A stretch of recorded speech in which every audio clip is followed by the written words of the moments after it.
अवांजी समातुन ताईं radio voice of Sindh London. सॼी दुनिया में मौजूदु सिंध जा आशिको radio voice of Sindh London तां आऊं आहियां तव्हांजो पंहिंजो मशकूर फलकारो। मोज़े सामीन, सिंध जिते बेशुमार कुदरती वसीलनि सां मालामाल आहे, उते मैदनी वसीला बि तमामु घणा आहिनि। उन्हनि मैदनी वसीलनि जो हिन वक़्त ताईं पाकिस्तान में जेको सो आउटपुट छा रहियो आहे, या उन्हनि सां माण्हुनि में केतिरी समाजी तरक़ी आई आहे, या जेकॾहिं न आई आहे त उन में कहिड़ियूं रुकावटूं आहिनि या कहिड़ा सबब आहिनि, या छा करणु घुरिजे जो उहे मैदनी वसीला आवाम जी भलाई में कतब अचनि ऐं माण्हुनि खे उन जो फ़ाइदो मिले, गुरबत घटिजे ऐं माण्हुनि जा दर्द ऐं सूर घटिजनि। मोज़े सामीन, इन सिलसिले में सिंध जो हिकु बाशऊर दानिश्वर राइटर ऐं सिंध जो दर्द रखंदड़ ऐं सिंध जे हालतुनि खे सियासी समाजी लेवल ते तमामु गहरी नज़र सां ॾिसंदड़, सोचींदड़ ऐं उन्हनि मुख़्तलिफ़ टॉपिक्स ते लिखंदड़ मोहतरम नसीर मेमन साहब भी आहे, जंहिंजो शुमार सिंध जे ॾहनि माण्हुनि में थिए थो। त अॼु मुंहिंजे साम्हूं मोहतरम नसीर मेमन वेठल आहे।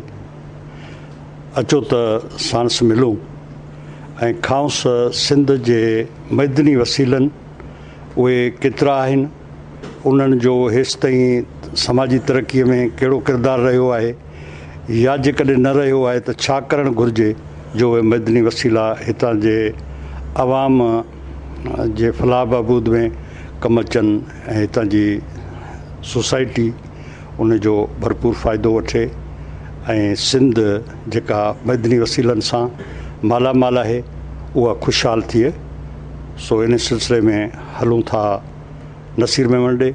साईं नसीर, तव्हां ख़ुशि आहियो? साईं महिरबानी, लख थोरा तव्हांजा। तबियत कीअं आहे साईं? शुक्र आहे, महिरबानी। अॼुकल्ह छा पिया करियो? अॼुकल्ह साईं कुझु लिखणु पढ़ण वारो कमु त जेको आहे उहो पंहिंजे हिसाब सां जारी आहे। उनखां पोइ मां थर में जेको माइनिंग ऐं पावर जो प्रोजेक्ट आहे, उते जेके कम्यूनिटीज़ जा मामला आहिनि, मक़ामी माण्हुनि जा, उनजे रोज़गार, उन्हनि जी तरक़ी, इन हवाले सां जेको शोबो आहे मां उनखे संभालियां पियो ऐं इहो कमु करियूं पिया पंहिंजे वस ऐं वितार। अच्छा, हाणे जनरली तव्हांजी सिंध जे समूरी सूरत हाल ते, सियासी समाजी या इक़्तिसादी सूरत हाल ते तव्हांजी तमामु गहरी नज़र रही आहे। त तव्हां सिंध जे मैदनी वसीला जेके तेल आहिनि, गैस आहे, या हाणे कोयलो जेको थर में निकितो आहे, जेको दुनिया जो वॾनि ज़ख़ीरनि में शुमारु थिए थो, त उन जे मैदनी वसीलनि जे हवाले सां सिंध हेसि ताईं छा विञायो आहे, छा हासिलु कयो आहे, उन ते तफ़सीली तव्हां रोशनी विझो।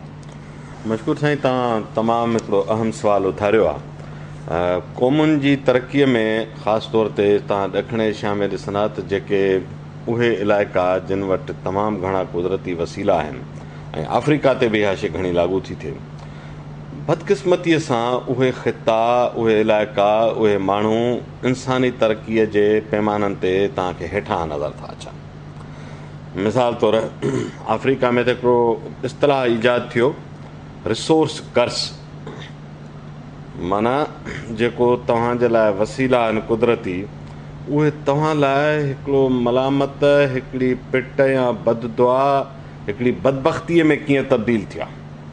रिसोर्स कर्स जे पूरा फिलासफ़ी आहे। इहा शइ हिन ख़िते जे कई मुल्कनि ते लागू थी थिए। अफ़गानिस्तान तव्हांजे साम्हूं आहे, पाकिस्तान, ऐं पाकिस्तान जे ज़रे घटि हर इलाइक़े में, ख़ासि तौर ते जो मां ज़िक्र कयां बलोचिस्तान, सिंध, ख़ैबर पख्तूनख्वा जा ॾाखिणा इलाइक़ा, उतरनि इलाइक़नि में बि रिसोर्स अथनि, पर ॾाखिणे पासे वधीक आहे तेल ऐं गैस जे हवाले सां। हाणे इहे इलाइक़ा हिकिड़े लॻभॻि मां खणी चवां त हिकिड़े अणखुट कुदरती वसीलनि जे ख़ज़ाननि जे मथां वेठल आहिनि। अणखुट एतिरा घणा आहिनि। इन्हनि सभिनी ते ॻाल्हाइबो त वॾो खपे। ॻाल्हि ते अचूं था सिंध जे। सिंध में सभ खां वॾो त हिन ख़िते खे जेको मैदानी ख़ितो हुजण जे करे हिन जो वॾे में वॾो कुदरती वसीलो त हिन जी मिटी ऐं हिन जो पाणी आहे। ॾखिण एशिया में जिन ख़ितनि जे आबादीअ ते कॉलोनियल दौर में अंग्रेज़नि जा मुल्क वधिया विझिया आहिनि तिन में सिंध बि शामिल आहे। सो हिकिड़ो त हिन जो जेको सभ खां वॾो पोटेंशियल मिटी ऐं पाणी आहे, उन में हिकिड़ो त असां ॾोह ॾींदासीं मथियनि इलाइक़नि ते जिन पाणी ते बंद बधा पाणी वरायो। ॿियो कुझु ॾोह पंहिंजे ज़िमे बि खणणु घुरिजे, ईमानदारी जी तक़ाज़ा आहे। असां बि उन पाणी ऐं मिटीअ खे जंहिं इंसाफ़ भरे नमूने सां माण्हुनि लाइ इस्तेमालु थियणु घुरिजे आहे, उहो असांजे हुक्मराननि बि न थियणु ॾिनो आहे। मां हमेशह दोस्तनि खे चवंदो आहियां त मथियों कलाबाग डैम पंजाब में ठहंदो सो त असां लाइ मोतबार आहे, पर सिंध जे बि हर वाटर ऐं शाख ऐं नहर ते कालाबाग डैम ठहियल आहिनि। सो इहो हिकिड़ो वरी ॿियो बहस आहे। हिकिड़ो थियो मिटी ऐं पाणी। ॿियो जेको सिंध में ज़ेर ज़मीन जेके खज़ाना आहिनि, तिन में सभ खां अहम रहिया आहिनि तेल, गैस। गैस जेका आहे सा असां वटि जीअं पाकिस्तान में सुईअ वटां गैस मिली 52 में या 51 में, त कुझु सालनि ई अंदरि माड़ी वटां बि गैस मिली। इहे इलाइक़ा जेके बलोचिस्तान खां वेझा हुआ, उते गैस जा ज़ख़ीरा आगाटा मिलिया, कादरपुर ऐं माड़ी। पर पोइ अॻिते हली जेको सभ खां वॾा ज़ख़ीरा दरियाफ़्त थियासीं 90 जे ॾहाके में थिया, जिन में तव्हांजे ख़ैरपुर जो अछड़े थर जो इलाइक़ो चूंडके वारो, उते वॾा ज़ख़ीरा मिलिया। घोटकीअ में मिलिया। दादू ज़िलो ऐं हाणोको जामशोरो उते मिलिया। पर उन खां अॻु 70 जे ॾहाके में बदीन में तेल जो वॾो ज़ख़ीरो मिलियो। इहे तमामु वॾा ज़ख़ीरा आहिनि, नंढा ज़ख़ीरा न आहिनि। इहे एतिरा वॾा ज़ख़ीरा आहिनि जो कई सालनि ताईं सिंध लॻभॻि 60% तेल ऐं 70 खां 75% गैस हिन मुल्क जी फ़राहम कंदी रही आहे। हाणे वेझड़े जे सालनि में शायदि घणनि दोस्तनि जो ज़हन में हुजे या ख़बर मता न बि हुजे त ख़ैबर पख्तूनख्वा जे करक जे इलाइक़े मां बि वॾा तेल ऐं गैस जा ज़ख़ीरा निकिता आहिनि। सो हाणे असांजो जेको तेल में शेयर आहे, उन में पख्तूनख्वा लॻभॻि ओतिरो ई शेयर करे थो। 40% खनि असां वटां तेल अचे थो, त 40% खनि पख्तूनख्वा मां बि अचणु लॻो आहे। 3 साल अॻु ताईं सूरत हाल ॿी हुई, हाणे इहा बदिलजी चुकी आहे। गैस में शुरू में बलोचिस्तान सभ खां वॾो कंट्रीब्यूशन उनजो हो। 90 जे ॾहाके खां पोइ सिंध लगातार गुज़िरियल पाव सदीअ में जेतिरो गैस में कंट्रीब्यूशन सिंध जो आहे, उहो वॾे में वॾो आहे। छा थियो त आइनी लिहाज़ खां तेल ऐं गैस वफ़ाक़ी सब्जेक्ट रहिया। मां कोयले ते बि ईंदुसि, पर पहिरियों मां हिन ते ॻाल्हाइणु चाहींदुसि। नतीजो इहो थियो त उहे थिया वफ़ाक़ी शोबा, उन्हनि ते सॼो कंट्रोल वफ़ाक़ी हुकूमत जो रहियो। कंपनियूं कढ़ियूं, किथे लाइसेंस ॾियणा आहिनि, ॿाहिरि जी कंपनी कढ़े शर्त ते लाइसेंस वठंदी, इहे सभु फ़ैसिला इस्लामाबाद में थींदा रहिया आहिनि। ऐं नतीजो इहो थियो आहे त इहो जेको सिंध जो ख़ज़ानो हो, उन मां सिंध खे लाभ न मिली सघे। हिकिड़े पासे उन ते वफ़ाक़ जो कंट्रोल हो, ॿिए पासे जेके परदेही या ॾेही कंपनियूं उते आहियूं, उन्हनि मक़ामी माण्हुनि जे रोज़गार में या तरबियत में का बि दिलचस्पी न वरिती। उनजो सबबु इहो त उन्हनि कंपनी जे इंतिज़ामियाउनि में सिंधी माण्हू न हुया। इन्हनि जे बोर्ड ऑफ डायरेक्टर्स ते तव्हांखे हाणे बि सिंधी माण्हू नथा मिलनि। सभ खां घणी गैस ऐं तेल जिन इलाइक़नि मां निकिरे थी, उन्हनि जी नुमाइंदगी बोर्ड ऑफ डायरेक्टर्स में बि कान्हे, मैनेजमेंट में बि कान्हे। असांजूं हुकूमतूं ॻाल्हियूं त कंदियूं रहियूं, पर सची ॻाल्हि आहे त चइजे त को इंतिहाई संजीदगी ऐं ज़िमेवारीअ सां इन मामलनि ते वफ़ाक़ सां का बाउसूल क़िस्म जी वॾी विढ़ात कई हुजे या छा, इहो बि कमु न थियो आहे। तव्हां असां जहिड़नि माण्हुनि का लिख पढ़ वसीले, को मुज़ाहिरो, को ठहराव, को अख़बारी बयान, को मज़मून, का तहक़ीक़ थोरी घणी कंदा रहिया आहियूं।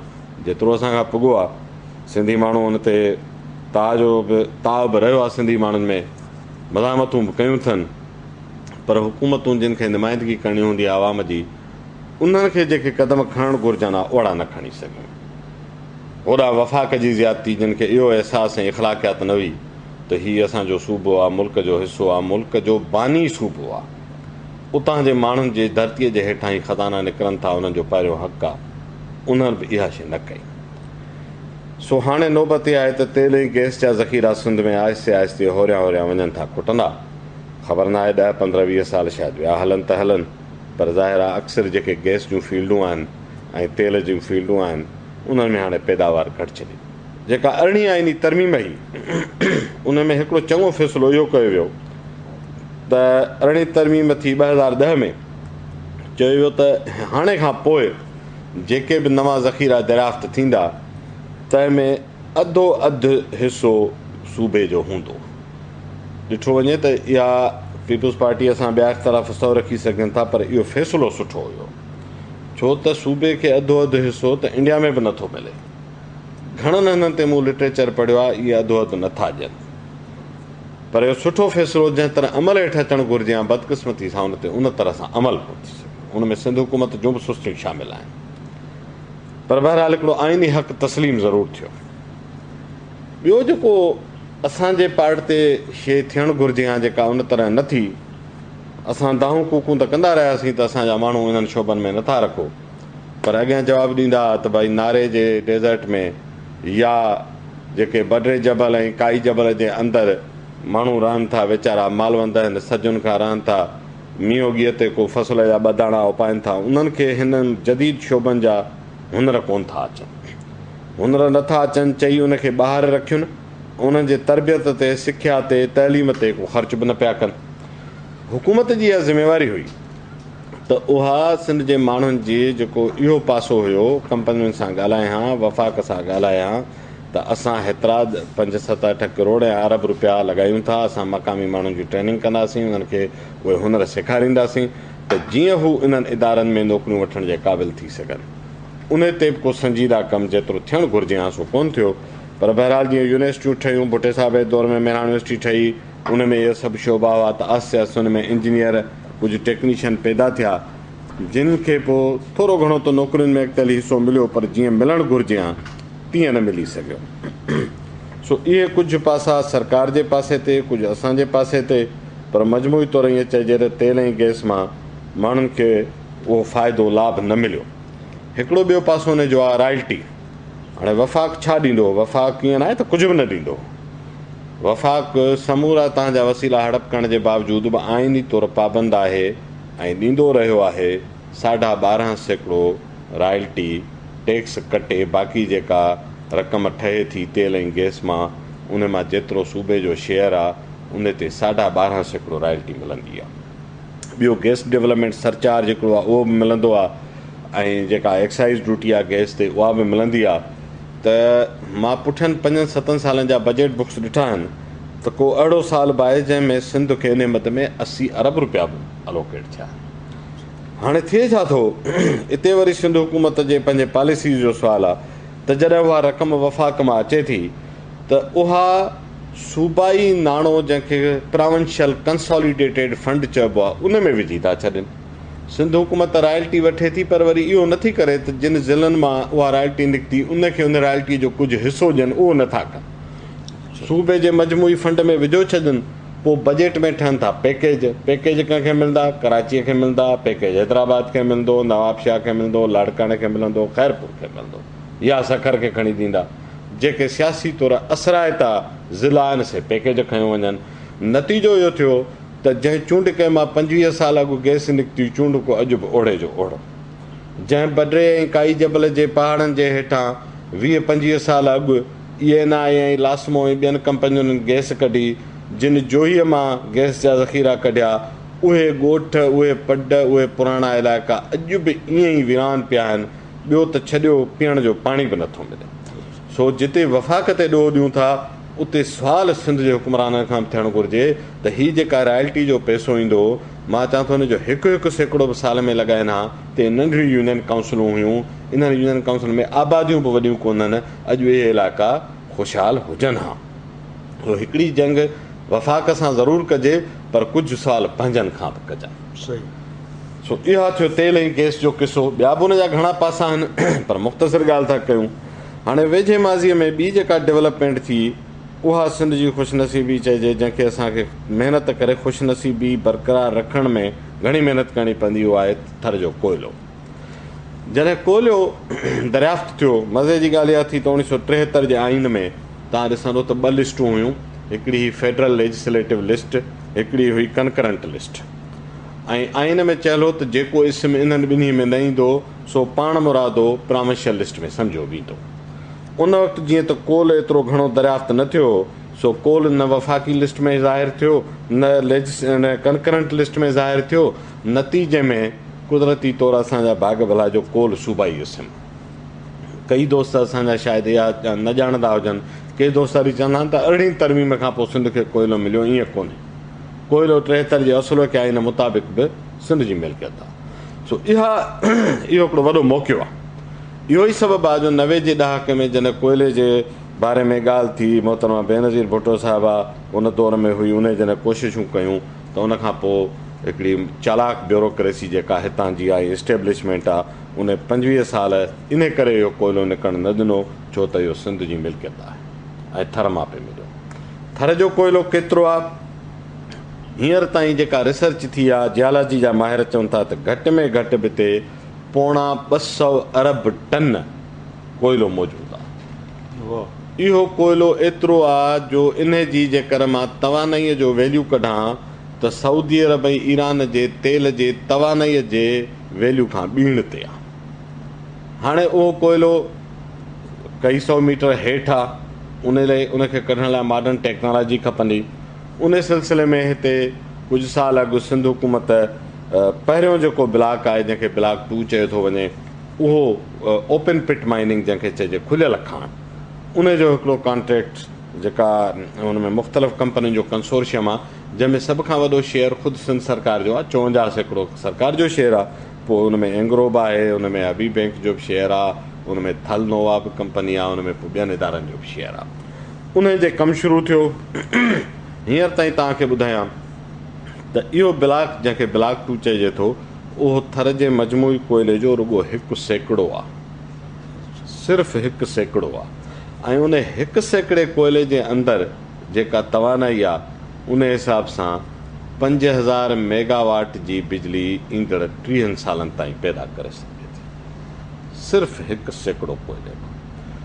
ऐं हाणे जदीद टेक्नोलॉजी अची वई आहे। अॻे कोयलो हिकिड़ो डर्टी फ्यूल हो, कोयलो हींअर बि डर्टी फ्यूल आहे, ईअं न आहे त को कोयलो साफ़ पाक शइ आहे, न, पर दुनिया सॼी अॼु बि कोयलो इस्तेमालु करे थी।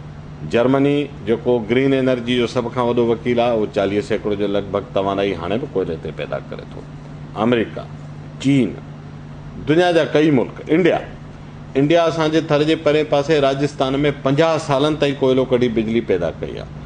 जिन दोस्तनि जो ख़्यालु आहे त इन सां थर तबाह थी वेंदो, ऐं सोचींदो आहे त 50 सालनि में राजस्थान भला तबाह छो न थियो। राजस्थान अॻे खां वधीक साओ सरसब्ज़ थियो आहे। इन जे बॉर्डर ते हेॾां थर पियो आहे, पोइ थर बि तबाह थी वञे हा, ईअं न आहे।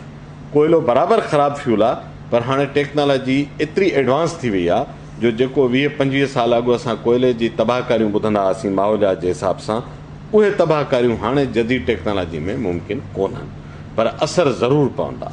तव्हां तरक़ीअ जो को बि प्रोजेक्ट कंदो असर पवंदा। ऐं इहा दुनिया जो उसूल आहे। तव्हां कराचीअ में लखें गाॾियूं हलनि थियूं, कॾहिं उन जी टोटल कार्बन कढी ॾिसो, थी सघे थो त थर जे कोयले खां वधीक हुजे। मूंखे हींअर मां हुनजी रिसर्च कान्हे, पर लखें गाॾियूं उते हलनि थियूं, लखें माण्हू वटि रेफ्रिजरेटर आहे। इन्हनि सभिनी जो बि माहौलियात ते असरु आहे। नवां रोड ठहनि था, असां मुतालबो कंदा आहियूं नवां रोड ठाहियो, असां मुतालबा कंदा आहियूं त भई माण्हुनि खे एतिरी आमदनी ॾियो जो गाॾियूं वठी सघनि, उन मां बि पॉल्यूशन थींदी आहे। तरक़ीअ जो अमल असरात कंदो, उनखे रुॻो जदीद टेक्नोलॉजी वसीले घटाए सघिजे थो। सो थर जे कोयले ते जेको हींअर प्लांट हिते लॻे पियो, उहो मॉडर्न टेक्नोलॉजी जे हिसाब सां हिकु बहितर टेक्नोलॉजी आहे, जंहिंमें माहौलियाती असर आम रवाजी प्लांटनि जे भेट में घणा घटि थींदा। हाणे ॾिसणो इहो आहे त हींअर जेको कोयले जो ज़ख़ीरो सिंध में आहे बि सूबे जी मिल्कियत, ऐं असांजे पंहिंजे जाग्राफी ख़िते जे अंदरि पैदा थो थिए। पाणी त ॿाहिरां वही पोइ थो सिंध में पहुचे, हिते असां वटि आहे। इन जे बारे में असांखे संजीरा थियणो पवंदो। असां वटि बदकिस्मती सां सतही हुलड़बाज़ीअ जो घणो रवाजु आहे। घणा दोस्त जेके उन जी साइंस खे सम्झण या अची ॾिसी सुवाल करे ॾिसी वाइसी पोइ का राय ठाहिण बजाए फेसबुक ते ऐं सोशल मीडिया ते उॿाराईअ में आयल बयाननि ते पंहिंजा रदेमल ॾियनि था। उहे सची ॻाल्हि आहे त उन सां सोसाइटी जी ख़िदमत कान थी थिए। फ़तवाऊं वेठा ॾींदा, बयान वेठा कढंदा।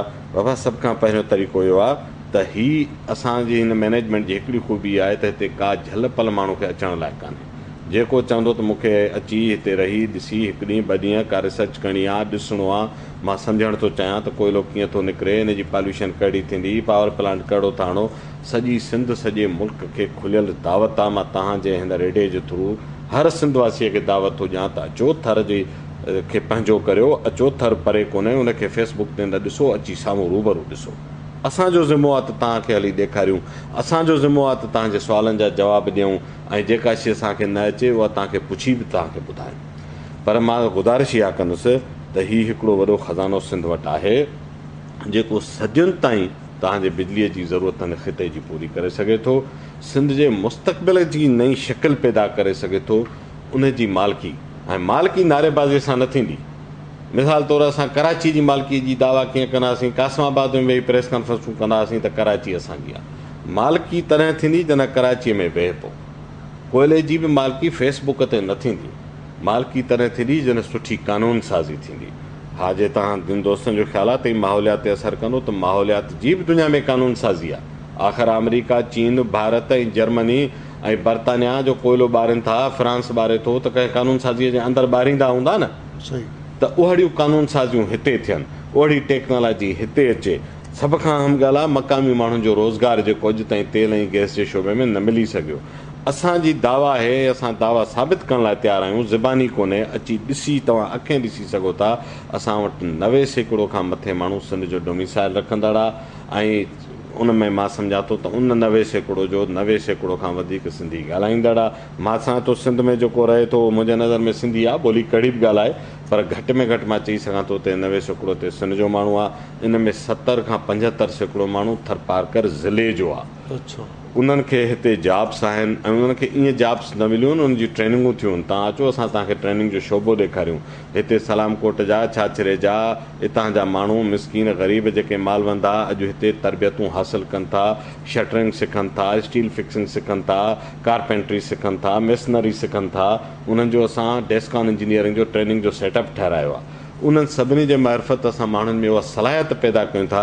असां नथा चाहियूं त थर जो माण्हू हर सोकड़े में कतार में बि कणिक जी ॿोरी ख़ैरात में वठे, इहा त असां नथा चाहियूं। असां चाहियूं था माण्हू पेरनि ते हुजनि, माण्हुनि खे इज़त नफ़्स सां पंहिंजे हक़ लाल जी रोज़ी मिले।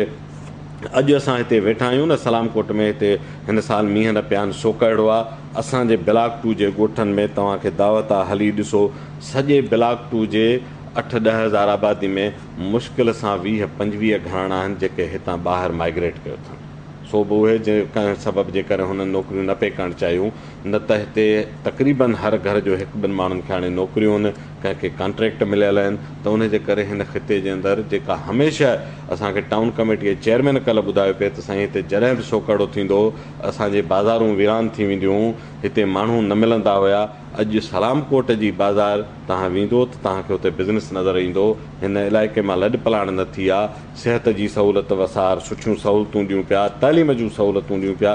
सॼी सिंध जे दोस्तनि खे गुज़ारिश आहे त अची ॾिसनि, असांजी रहनुमाई कनि त हिनखे बहितर कीअं कयूं। कोयले जी मालिकी करियूं, सिंध हुकूमत खां कानून साज़ी करायूं, मक़ामी माण्हुनि खे रोज़गार अवलियत ते मिले, इन जी कानून साज़ी थियणु घुरिजे। छो त हिते ॿियूं बि कंपनियूं ईंदियूं। हिते त असांजी कुझु न कुझु पंहिंजा सिंध जा दोस्त मैनेजमेंट में आहिनि, पंहिंजे माण्हुनि जो को दर्द ऐं अहसासु बि आहे, पर पाबंदी कानूनी तौरु हुजणु घुरिजे न, इहा फ़र्द ते छो हुजे। सो उहा कानून साज़ी करायूं। मक़ामी माण्हुनि जूं ज़मीनूं आहिनि, अबनि ॾाॾनि खां उन्हनि जूं ज़मीनूं आहिनि, कागज़ पट माण्हुनि वटि कोन्हे, छो त हिते कागज़ पट जो रवाजु कोन हो, माण्हुनि जो ॾोह न आहे। हाणे उन जे लाइ कानून साज़ी थियणु घुरिजे त जिन माण्हुनि जी ज़मीन जी मिल्कियत आहे, उहा मिल्कियत जो तयन कीअं थिए, उन्हनि माण्हुनि खे मुआवज़ो ठीकु मिले, ज़मीन जी मालिकी मिले। या हिते इहा कानून साज़ी थियणु घुरिजे त हिते 1-2 वॾा फ़नी तरबियत जा बहितरीनु इदारा ठाहिण जी ज़रूरत आहे। वोकेशनल ऐं टेक्निकल ट्रेनिंग जी यूनिवर्सिटीज़ ठहणु घुरिजनि, वोकेशनल इंस्टीट्यूट्स ठहणु घुरिजनि, मॉडर्न टेक्नोलॉजीअ जा ट्रेनिंग इंस्टीट्यूट ठहणु घुरिजनि, यूनिवर्सिटीज़ ठहणु घुरिजनि। इन्हनि शयुनि जे लाइ सुठी कानून साज़ीअ जी ज़रूरत आहे त जेका कंपनी अची सीड़प कंदी उहा माण्हुनि खे हीअं ट्रेनिंगूं कराए, अहिड़ी तरह लोकल माण्हुनि खे बिज़नेसिस ॾिए।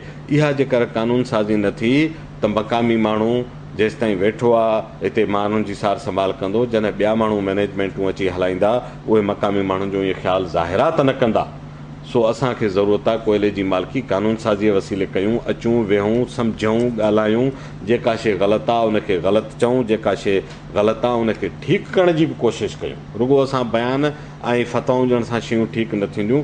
मुंहिंजी सॼी सिंध जे पढ़ियल लिखियल दोस्तनि खे गुज़ारिश आहे त हीउ कुदरत जो हिकिड़ो वॾो ज़ख़ीरो ऐं वसीलो आहे, सिंध जी तरक़ीअ जी शकिल बदिलाए सघे थो। इन ते संजीदगी सां इन जी मालिकी कयूं। से जेसि ताईं मालिकी जो सुवालु आहे उन में हिकिड़ो त पब्लिक या बाशऊर माण्हू या सिंध जो दर्द रखंदड़ सिंध जा आशिक उहे ख़ुदि अचनि ऐं उहे अची ॾिसनि ऐं उहे सलाह मशवरा ॾीनि हितां जी मैनेजमेंट खे त बाबा हीअं न हीअं करियो। हिकिड़ी त इहा मालिकी आहे। ॿी मालिकी आहे रियासत जी, हुकमराननि जी जेको मालिकी जो सुवालु आहे त आउं सम्झां थो त असांजूं जेके कानून साज़ जेके इदारा आहिनि उन्हनि इदारनि में जेको भोतार कल्चर आहे या अणपढ़िया माण्हू अणसम्झ माण्हू जेके असांजे उन कानून साज़ इदारनि में वेठल आहिनि त ज़ाहिर आहे उन्हनि खे सही कानून साज़ी जी ख़बर न पवंदी। त हाणे इन सिलसिले में छा कजे, को अहिड़ो को हल आहे त जेकॾहिं का बहितर कानून साज़ी असांजे कानून साज़ इदारनि में थिए त उहो कीअं थिए, जॾहिं त असांजो भोतार जेको आहे उनखे ख़बर ई कान्हे त तरक़ी छा आहे, कानून कीअं थींदा आहिनि। मशकूर साईं, इहो वाक़ई हिकिड़ो अहम मामिलो आहे त कानून साज़ी कीअं कराइजे। मुंहिंजो ख़्यालु आहे त जिते असेंबलियुनि में उहे माण्हू आहिनि जिन खे कानून साज़ीअ जो पतो न आहे त उते के माण्हू असांखे ज़रूरु थोरा ई सही पर उहे नज़र अचनि था जेके पढ़ियल लिखियल नौजवान आहिनि, जेके सिंध जे बारे में का सोच बि रखनि था, उन्हनि खे कुझु न कुझु सम्झ बि आहे।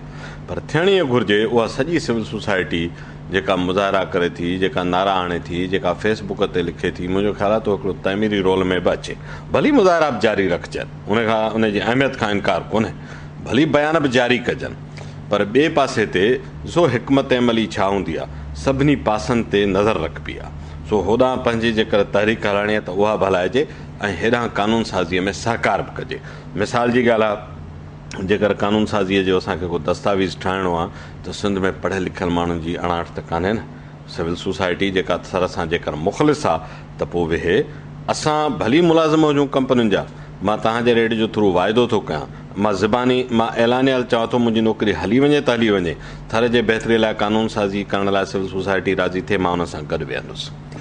ऐं ॿिया असां वटि कानूनी माहिर आहिनि, असां चाहे यूसुफ लिगारीअ खे मामे खे उनखे चई सघूं था कानूनी माहिर आहे, ज़मीर गुमरे खे चई सघूं था, ॿिया कई माण्हू आहिनि, कैसर बंगाली आहे उनखे चई सघूं था। सिंध जी ब्यूरोक्रेसी में के माण्हू ॾाढा लाइक़ु ऐं सुठा माण्हू वेठा था, सभु चोर न आहिनि, ज़रूरु हिकिड़ो निज़ाम आहे उन में ख़राबियूं आहिनि। सो अहिड़ी तरह उहे माण्हू जेके नेचुरल रिसोर्सिस जी डेवलपमेंट जे बारे में सुध रखनि था, यूनिवर्सिटीज़ में असां सुठा प्रोफेसर बि वेठा आहिनि जेके इन क़िस्म जी ॼाण रखनि था, उन्हनि खे गॾु कयूं, उन सां गॾिजी वेही हिकिड़ो कानूनी दस्तावेज़ जो ड्राफ्ट असां पाण बि ठाहे सघूं था। इहे वफ़द वठी हलूं, वज़ीर आला वटि हलूं, पीपल्स पार्टीअ जे सरबराह जे सिंध जा माण्हू वोट ॾियनि था न उन्हनि खे, असां बिलाल भुट्टे ताईं बि हलूं, भली इख़्तिलाफ़ बि रखूं पर सिंध जे माण्हुनि खे वोट ॾेई चूंडनि था, मुख़ालिफ़ धुर वटि बि हलूं, उन्हनि खे बि गॾु खणूं त बाबा हीअ सभिनी जो भले जी ॻाल्हि आहे, हिन सां पार्टियुनि जो तालुक़ु कोन्हे। सो मुंहिंजो ख़्यालु आहे अॻु भराई कजे त कानूनी दस्तावेज़ ठाहिणु हाणे जे दौर में ॾुखी शइ कान्हे का। तव्हांजो जेको हिते कोल में तव्हां कमु करियो था त हाणे ज़ाहिर आहे उन में तव्हांजो कंपनी जी अथॉरिटी सां बि तालुक़ु आहे ऐं उन सां गॾु सिंध जे दर्द जे हवाले सां जेको सो माण्हुनि सां बि तव्हांजो वास्तो आहे, माण्हुनि जे दर्द खे बि तव्हां वेझड़ाई खां ॾिसो था, या उन खां पोइ जेके मूवमेंट कंदड़ जेके माण्हू आहिनि उहे माण्हू उन में सहाफ़ी आहिनि, उन में सियासी कारकुन आहिनि, त तव्हां हिकु बाशऊर माण्हू जी हैसियत सां या ख़ुदि पंहिंजे ज़ाती बुनियादनि ते बि तव्हांजो उन्हनि सभिनी फोरमनि सां तालुक़ु रहियो आहे, त तव्हां कीअं था ॾिसो त हिते जेको हींअर जेको दौरु गुज़रियो उन दौर में सोसाइटी में या इन कानून साज़ी तरफ़ या बहितरी तरफ़ का विख वधी या रुॻो उन में जेको सो हिकिड़ियूं मनफ़ी सोचूं ऐं मुस्बत सोचूं हूंदियूं आहिनि सोसाइटी में, त उन में मनफ़ी ऐं मुस्बत सोचनि में कंहिंजी जेका सा वधीक पेशकदमी थी आहे? ॾिसो छा थियो त असां वटि बदकिस्मती सां हिकिड़ो रवैयो आहे त जॾहिं असां वटि इन रवैये जो नुक़सानु इहो थियो आहे त जेके जितां असुलु पॉलिसी लेवल ते डिसीशन मेकिंग कराए शयुनि खे बहितर करे सघिजे, जेके असुलु इशूज़ आहिनि माण्हुनि जा उहे ग़ाइबु थी था वञनि ॿिया निस्बतनि मां नथो चवां त को बि इशू गैर अहम हूंदो आहे, इशू सभई अहम हूंदा आहिनि, पर ज़ाहिर आहे उनजी हिकिड़ी का प्रायोरिटी त कबी न, त छा अहम आहे, घर में पहिरें फ्रिज वठिबी या घर में अन्न जी ॿोरी पहिरें खपे, इहो त तइ कबो न। सो इन हिसाब सां इशूज़ जी बि ईअं दर्जेबंदी कबी आहे। मुंहिंजो पंहिंजो ख़्यालु आहे त जेके अहम बुनियादी इशूज़ आहे जिन ते कानून साज़ी थियणु घुरिजे हा, उहो सॼे मंज़रनामे तां गोड़ शोर ऐं हुलड़बाज़ीअ में गुम थी वई। सो उन ते संजीदगीअ सां कमु न थियण जो नुक़सानु इहो थियो त जेके मामला अनफॉर्चुनेटली मां उन्हनि ते हाणे को कमेंट नथो करणु घुरां, उहे मुंहिंजे लाइ तमामु एतिराम लाइक़ु दोस्त आहिनि, पर उन जे डायरेक्शन बदिलजी वई, उहे ॿियनि शयुनि में विछड़जी आहे, ऐं जेके बुनियादी अहम सुवाल आहिनि उहे नज़रअंदाज़ थी विया, अॼु ताईं बि उन्हनि ते ॻाल्हि नथी थिए। मतिलबु त हाणे हिते मिसाल तौरु जेके मूवमेंटूं हलियूं या माण्हू निकिता, उन्हनि लॉन्ग मार्च कई, उन्हनि बुख हड़तालूं कयूं, ऐं डिघे में डिघी ऐं सम्झां थो सिंध जी तारीख़ जी जे लॉन्ग मार्च थी, जंहिंमें नंढड़े मासूम ॿारनि खां वठी औरतूं, पोढ़ा, ॿुढा सभु जेके से शामिलु थिया, त उन लॉन्ग मार्च या उन जदोजहद जेका हेॾे सगारे बुनियाद ते हली, उन आउटपुट छा ॾिनो इन पंहिंजे सॼी जदोजहद जे दौरान? सिंध खे को फ़ाइदो ॾिनो या उहा ईअं ई जेका सा जीअं थींदो आहे न खपे न खपे उन ई बुनियाद ते जेका सा पंहिंजो दम टोड़े वई?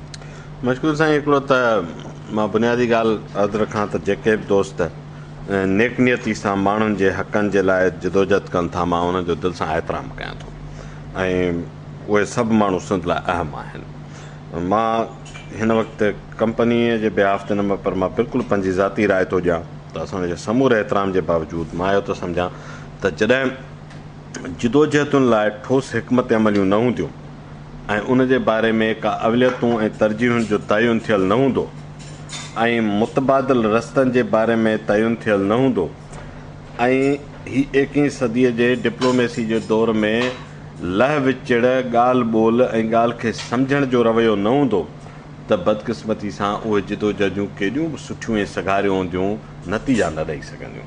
सो उन्हनि जदोजहद जे एतिराम जे बावजूदि मां सम्झां थो त उन्हनि जदोजहदुनि खे जेके नतीजा वठणु घुरिजनि हा, मुंहिंजे ख़्याल में उहे माणे न सघे। साईं, इहो जेको कुझु हिन वक़्त ताईं थियो, हासिलात थी या असांजे हलड़बाज़ी जे करे या कंहिं प्लानिंग या मनसूबाबंदी जी खोट जे करे असां उहे नतीजा न वठी सघियासीं, त अॻिते हिन कोल वारे एरिया में या असांजूं जेके जदोजहदूं अॻिते हली हिन ते थियनि थियूं मैदनी वसीलनि ते, त उन में तव्हां कीअं था ॾिसो उनजे फ्यूचर खे या उनजे आउटपुट खे कीअं था ॾिसो? हा मशकूर, इहा ॾाढी अहम ॻाल्हि आहे। असां रुॻो माज़ीअ ते मातम न करियूं ऐं इहो न सोचूं त असां का शिकस्त खाई आसीं, असांजी जदोजहद नतीजा न ॾिना। नतीजा हर जदोजहद कंहिं न कंहिं शिकल में ॾिए थी। अॻिते ते सोचणु अहम आहे। मुंहिंजो ख़्यालु आहे थर जे कोले जे हवाले सां सभिनी सिंध वासियुनि खे, दर्द रखंदड़नि खे, सिविल सोसाइटी खे कुझु गुज़ारिशूं मां हिते तव्हांजे रेडियो जे मार्फत करणु चाहींदुसि। हिकिड़ो इहो त हीउ साइंसी रवैयनि जो दौरु आहे, हिन में जदोजहदुनि खे साइंसी अख सां ॾिसणो पवंदो।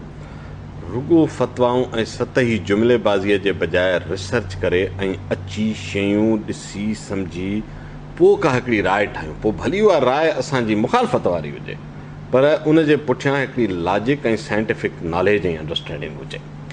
नंबर 2, मुखालफ़तुनि जे बावजूदि असां बहितर कानून साज़ीअ जे लाइ कम में ज़रूरु हथु विझूं। मुखालफ़त मिसाल तौरु तव्हांजी हिकमत अमली आहे, तव्हां मुखालफ़त करियो था, थी सघे थो इहो रस्तो नतीजा न ॾेई सघे, त असांजो प्लान बी त हुजे।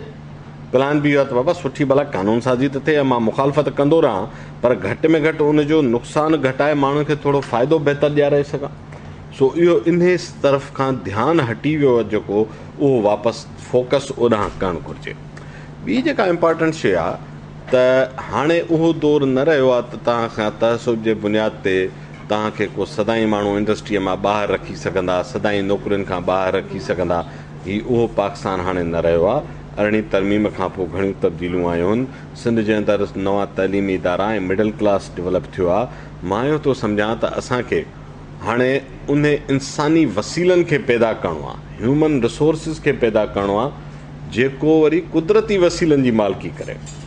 मालिकी हिकिड़ी सियासी हवाले सां थींदी आहे। पर जेकर मिसाल तौरु मां तव्हांखे सुभाणे चए सिंध जी हुकूमत चए या वफ़ाक़ चए त तव्हांजी ॻाल्हि मञीसीं ऐं बराबरि जेको आहे सो सिंध जे माण्हुनि जो अवलीन हक़ु आहे, उनखे नौकरियुनि में बि पहिरियों हक़ु मिलणु घुरिजे।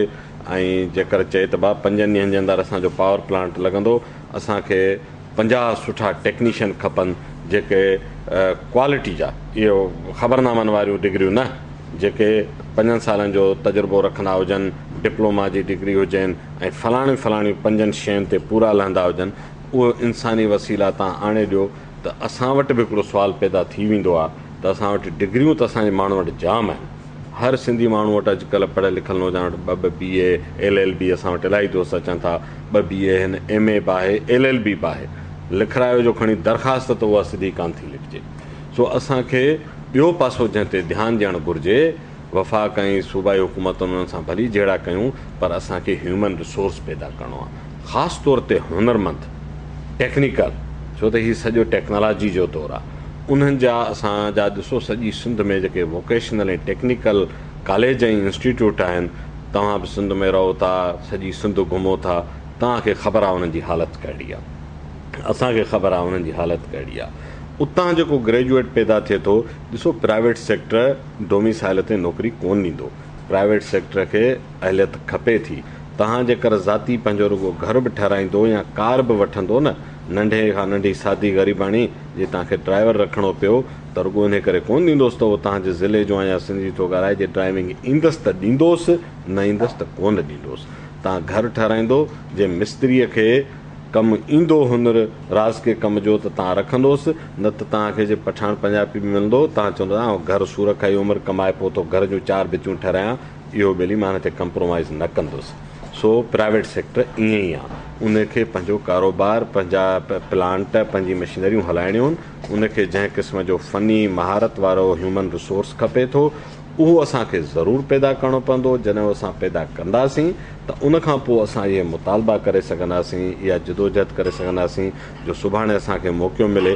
असां थर में मां गुज़ारिश कयां त असां ईअं ई कयो आहे, असां 950 खां मथे थर जे लोकल नौजवाननि खे, असां पूरियूं लिस्टूं आहिनि, हिकु माण्हू जो नालो ऐं शनाख़्ती कार्ड जो नंबर बि ॾेई सघूं था, ज़रूरु तस्दीक करणु घुरिजे हुनजी, मुंहिंजी ॻाल्हि ते एतबार न करणु घुरिजे। उन्हनि जूं असां ट्रेनिंगूं करायूं आहिनि, डेस्कॉन इंजीनियरिंग जो सेंटर लॻाए ट्रेनिंगूं करायूं आहिनि। अॼु हिन वक़्तु जॾहिं पाण ॻाल्हायूं पिया, 75 सिंधी नौजवान इंजीनियर चाइना जे पावर हाउस ते ट्रेनिंग वठनि पिया, डिसंबर ताईं उहे ट्रेनिंग पूरी करे ईंदा। इहे 75 ई नौजवान सिंधी इंजीनियर जमा 40-45 जे लॻभॻि सिर्फ़ु थरपारकर ज़िले जा आहिनि, उहे असांजे हिन पावर प्लांट ते ईंदा। उहे इन करे अची सघंदा जो उहे उहा महारत हासिलु करे रहिया आहिनि। सो असांखे इन तरफ़ महारत पैदा करण जे तरफ़ महिनत करण जी ज़रूरत आहे, उन तरफ़ जदोजहद करण जी ज़रूरत आहे त जीअं मालिकी असां रुगो ॿाहिरां सियासी तौरु न कयूं, पर इदारनि जे अंदरि पहुची बि मालिकी करे सघूं। वाह साईं वाह, महिरबानी साईं नसीर। मुझे सामीन, ही हो साईं नसीर मेमन, जंहिंसां इंतिहाई काराइती गुफ़्तगू थी। साईं जो इहो चवणु आहे त सिंध या असांजो मुल्क मदनी वसीलनि सां मालामाल आहे, पर उन जो फ़ाइदो गुरबत घटाइण जे सिलसिले में घटि थियो आहे। उन जा सबब इहे आहिनि जो न असांजा हुकुमरान को इन सिलसिले में का पॉलिसी ठाहे सघिया आहिनि, ऐं न असांजा सम्झू माण्हू इन ॾिस में को एॾो प्रेशर पैदा करे सघिया आहिनि जो हुकूमत मजबूर थिए ऐं उहो पॉलिसी ठाहे। ऐं न असांजा ॼाणू माण्हू वरी इन में दिलचस्पी वठनि था त जीअं उन पॉलिसी ठाहिण में का गवर्नमेंट जी रहनुमाई कजे, का सुठी शइ थिए, त उहा बि शइ जी खोट रही आहे। ऐं उन खां पोइ असांजो माण्हू जेको आहे उहो इन्हनि शयुनि जी मालिकी कोन थो करे ऐं प्रोपेगेंडा जे बुनियादनि ते हले थो, ऐं उन खे मालिकी करणु खपे, शयुनि खे वेझड़ाई खां ॾिसणु खपे, ऐं उन खां पोइ पंहिंजी का राय क़ाइमु करणु खपे। त उन में हिकिड़ो त इहो थियो त असांखे सभिनी खे पंहिंजे इन रिसोर्स जी मालिकी करणु खपे, ऐं उन खां पोइ असां वटि जेका महारतनि जी खोट आहे, फ़नी महारतनि जी, उन्हनि महारतनि तरफ़ बि असां पंहिंजे नौजवाननि खे मोकिलियूं ऐं जीअं उहे महारत हासिलु कनि ऐं मुस्तक़बिल जी जेका सिंध आहे उन जे वसीलनि खे संभाले सघनि, उन जे इदारनि खे संभाले सघनि। इन सां गॾु ई पंहिंजे मशकूर फलकारे खे इजाज़त ॾींदा। सदाईं गॾु, यार ज़िंदा सोबत बाक़ी।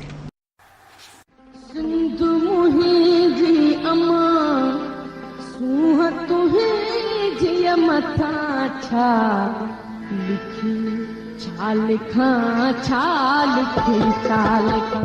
सिंध मुंहिंजी अमा, दुनिया जा सिंधियो हिक मुठ थी सिंध बचायो। सिंध मुंहिंजी अमा सूह तुंहिंजी मथां छा लिखी, छा लिखां। सिंध जो क़ौमी आवाज़ radio voice of Sindh London.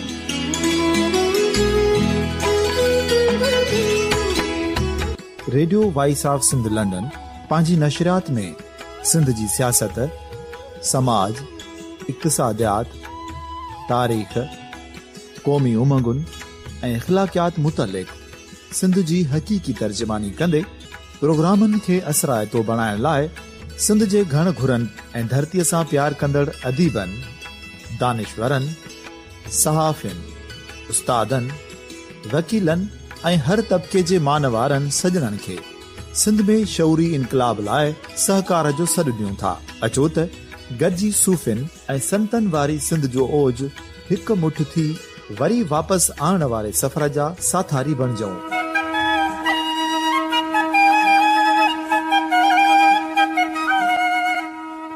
हिकु नए सुबुह जी शुरूआत जो पड़ाॾो घर घर, ॻोठ ॻोठ ऐं शहर शहर ताईं पहुचायो। शाल सिंध आबाद ऐं ख़ुशहाल थिए, सिंधी माण्हू सुखियो ऐं सताबो थिए।